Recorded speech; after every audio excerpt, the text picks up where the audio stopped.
Egaa akkuma argaa jirtanii mucayyoo warreen tiiktookii fayyadamtan ni beektu. Maal jettanii afaan Amaariffaatiin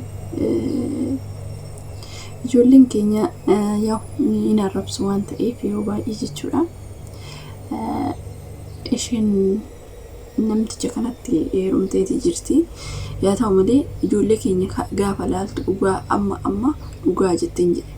Asham harkafni hordoftoota kabajamtoota chaanal YouTube iskalis jalatti argamtan jirra jirtu bakka jirtanitti nagaan waaqessaniif haa baay'atu. Mucayyoo tanatu maal jettee dhugaa dubbachuu fi ani dura akkanan jedha. Maaliif warreen biyya ormaatii baatanii warroota adii kanatti heerumtan? Maaliif nama kee nama leestiroo xaraagutti heerumte wajjiniin hin jiraanne jechaatiin ture jechuudha. Yaa ta'u malee amma yeroo nama biraa laalee jedhu mucayyoon tuni daa'ima qabdi. Daa'ima ishii biyya jijjiiramuudhaaf daa'ima ishii dhiistee hoggaa hin guunne ilaala. Osoo hoggaa hin guutiin ishiin deemte osoo hoggaa hin guutiin irratti fuudha. Rakkanne waan nyaannu dhabne ijoollee tana waan ittiin guddifannu dhabne gara biyya Arabaatti na erge Joordaanitti na erge jette.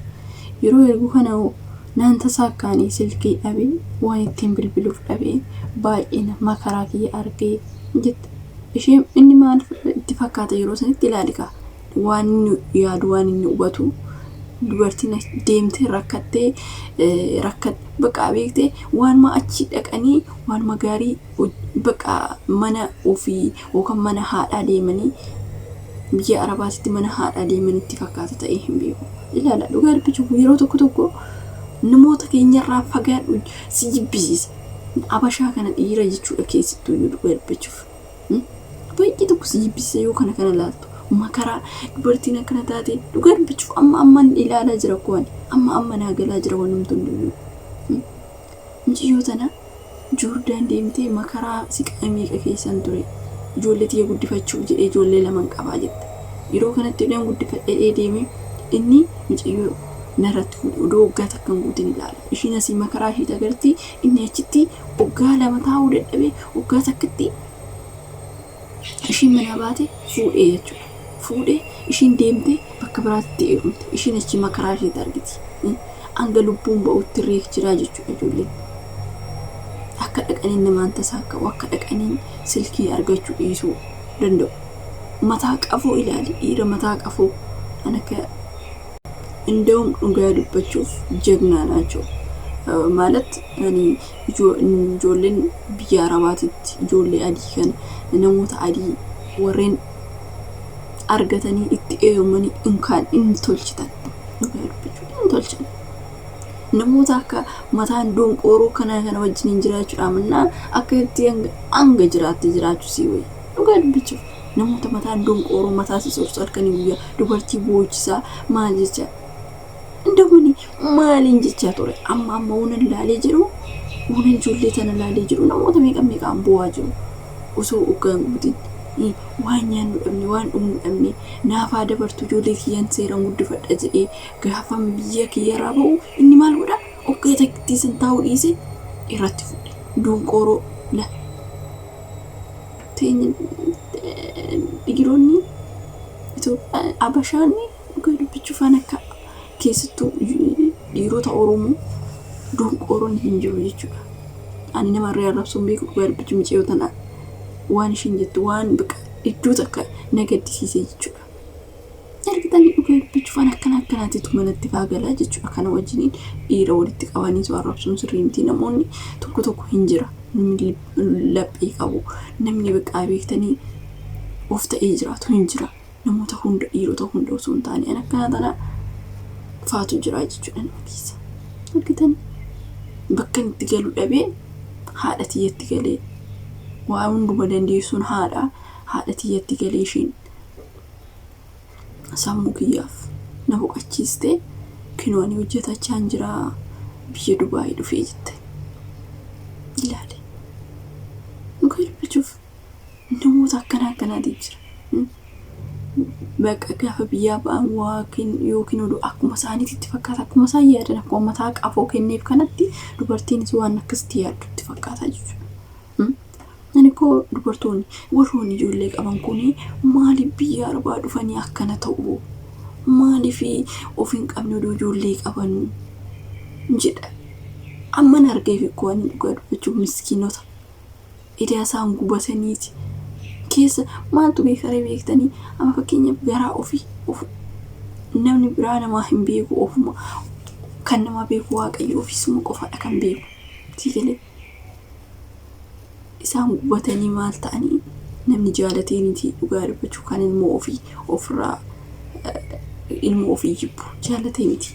Garuu dhiironni oduu dhimma gaarii taate teechee eegdee waan ishiin godhisiin jette gootee achitti sammuu ishee eeguu fi qabda malee asitti donqooroo dhaabdee akka sammuu godhuun qabdu. Hojii dandeessi moo dhugaa dubbachuuf yeroo laalte jettu hanga ani beektee dhugaa dubbachuuf baay'ee tokko waaqayyo iqirranaa jedhu akkamitti dubartoonni hunditun maaliif akka ijoollee akka biyyaa qaban hin beekanii maaliif akkana godhu jechaan ture dhugaa dubbachuuf bakka akkanatti yaadaa ture jechuudha.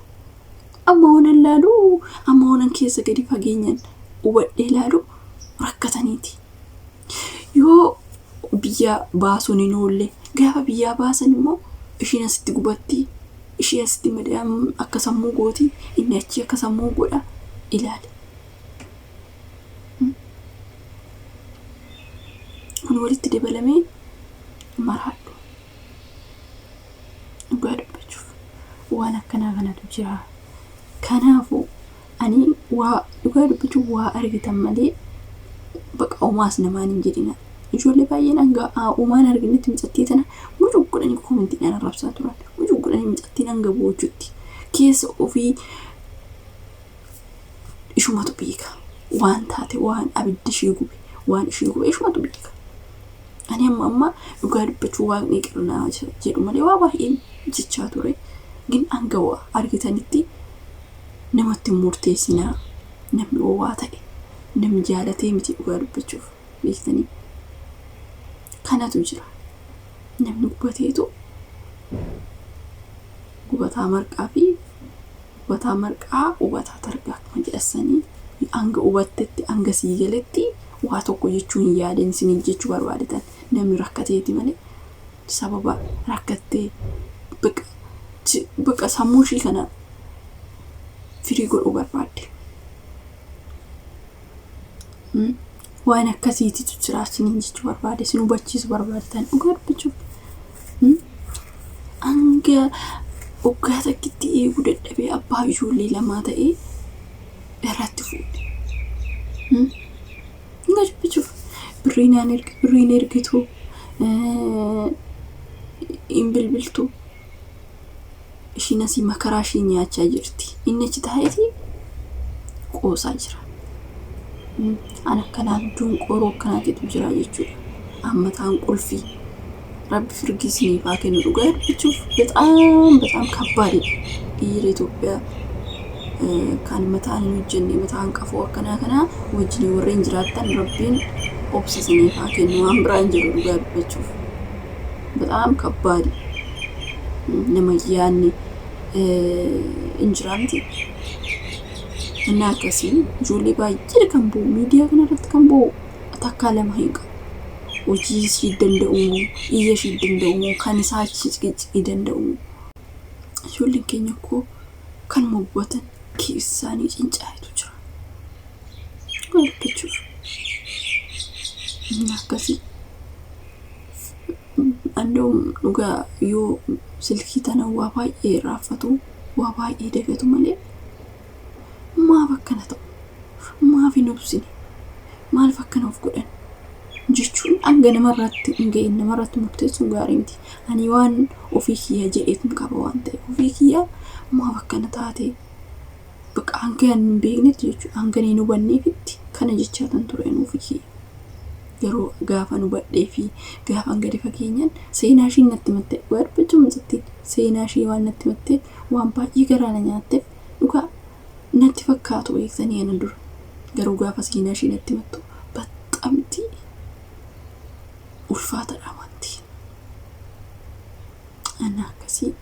Gana nama bareechuu waaqayyoon dhugaa dubbachuu warri abbaa warraa gaarii qabdan yeroo hundumaayyuu tsalotii keessanitti jabaadhaa. Warri immoo akkana kana wajjin jiraattan dhugaa rabbi waaqayyoon obsasniif haa kennu wanta biraa waan jedhu. Ana akkasii turtii gaarii qabaadhaa. Nagaan nu turaa.